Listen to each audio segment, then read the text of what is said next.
Hello everyone, in this video I'll be ranking different video game controllers on a tier list. So there's a lot of different ones on here, and first up we got the Nintendo Switch controller, which I'm not a fan of. Honestly, the Joy-Cons, it was nice at first until you realize how often these get Joy-Con drift.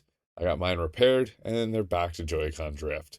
Now, if these things were more reliable, I enjoyed them because it was like the Wii remote, but a little bit smaller and more compact, slides on the side. I really like that design, but the fact that they're so faulty just really ruins it for me. I wish Nintendo would be able to get these things working like 100% perfectly, but the amount of Joy-Con drift that I've experienced makes these. I would put this probably in the B tier. Like, it has a lot of highs, but the Joy-Con drift really ruins it for me.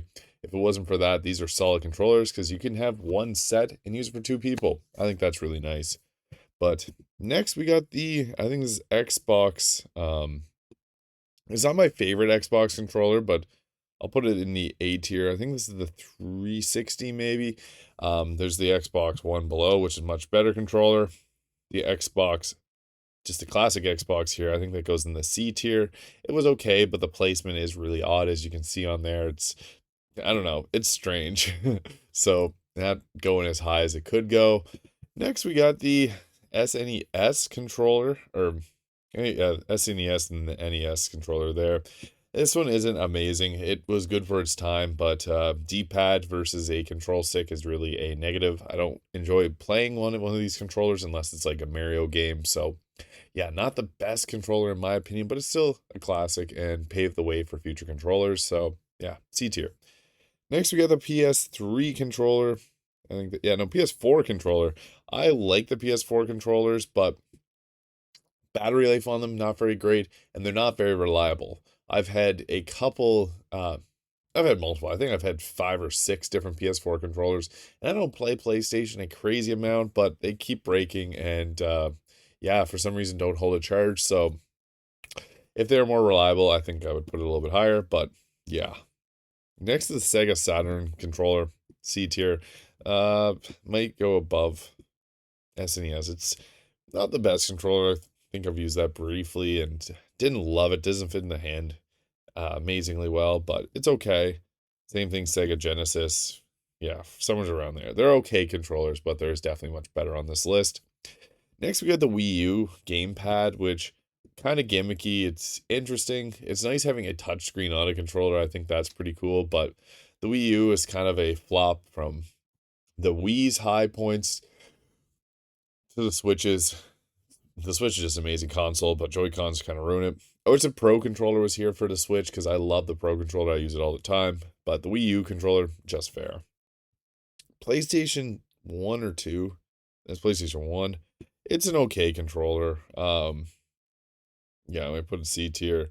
Oh, they do have the Switch Pro controller. Amazing. So, Switch Pro controller, S tier. It's got a 40-hour battery life that is just ridiculously long. You can use it on your laptop. You can use it on Mac now. It's got a really good button placement and a good feel in the hand. Yeah, everything about this controller is amazing. So, S tier. They also included the Melee controller there. So, I think that, or the Smash Bros. Controller. I don't know, I said Melee, but Smash Bros. Controller. So, it's really cool. I think this is actually the PlayStation 1. That was PlayStation 2. I want to put this one in the C tier. It just doesn't have a good fit in the hands from what I remember. I haven't used one of these things in ages, but not my favorite grip. So next we have the PlayStation. I think it's PlayStation 3 or PlayStation 2.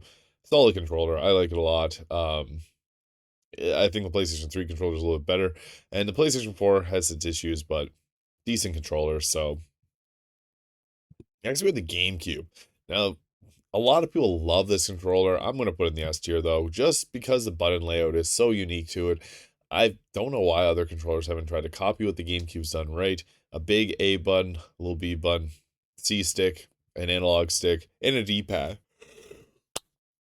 This was an amazing controller. I liked a lot about it, and it just feels good. It's got the shift, like those R buttons that not a lot of controllers have, which is good for like playing Mario Sunshine or shooting or things like that. So yeah, S tier controller. Next we have the SNES controller. Not amazing. It's a little bit better in the yeah, it's somewhere's in this E tier, just an okay controller, I'd say. I might actually reshuffle these Sega controllers down. Sega Genesis there, and maybe PS1 in D tier. Next, we have the Nintendo 64 controller. This is an interesting one. Don't let the nostalgia get to you because this controller isn't actually that amazing. I'm gonna put in the bottom of the B tier. The issue is that control stick in the middle is not super accurate and it feels kind of weird. It wears at the palm of your hand. The button placement is not super amazing either. The C buttons are kind of funky, but this controller, the Nintendo 64 controller, walked so the GameCube controller could run.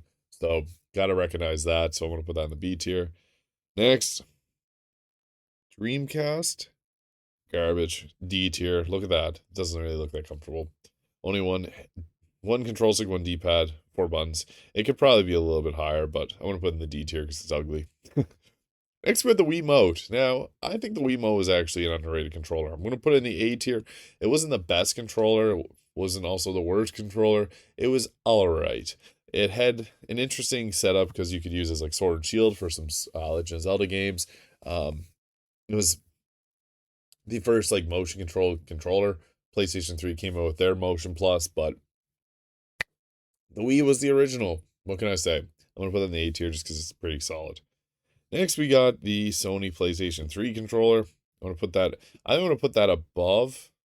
Yeah, put it above the PlayStation 4 controller. I had 5 or 6, as I said, controllers die on me from the PlayStation 4, whereas PlayStation 3 never had any issues. I still have the controllers that I got this console with. So I don't know what it was.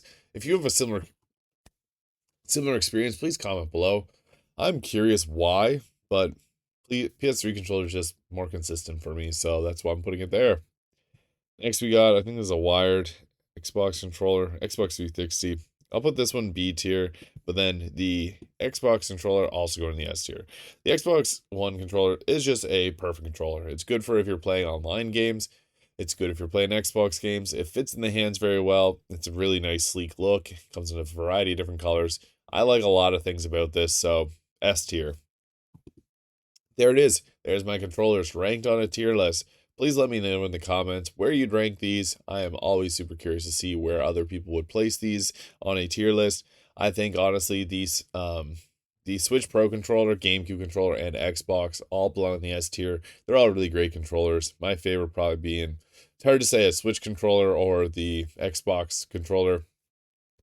Xbox seems to be people's favorite, but I do really like the Switch controller because it fits in the hands very nice and it works pretty easily with a MacBook setup like I got. So yeah, let me know in the comments where you'd rank these, and I'll see you in the next video.